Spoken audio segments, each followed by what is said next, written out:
Good morning সবাইকে, জানাই আসসালামু আলাইকুম। সারা রাত বৃষ্টি পড়েছে। এই যে আমাদের ছাদে ধান শুকাইতে দেওয়া হয়েছিল, দেখেন কি অবস্থা, পানি দিয়ে একদম ভিজে গেছে। কি সুন্দর একটা পরিবেশ, অনেক পানি পড়েছে আজকে রাত্রে। দেখেন জমিগুলো দিয়ে পানি দিয়ে ভরে গেছে। এই যে হাঁসগুলো কি সুন্দর, দেখেন হাঁসের বাচ্চারা পানির মধ্যে কি সুন্দর বেড়াচ্ছে ওনারা।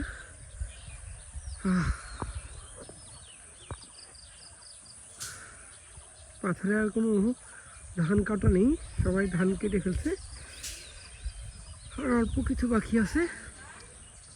এখন রাত করে খালি বৃষ্টি হয়, দিনে একটু রোদ, রাত করে প্রচুর বৃষ্টি। আমাদের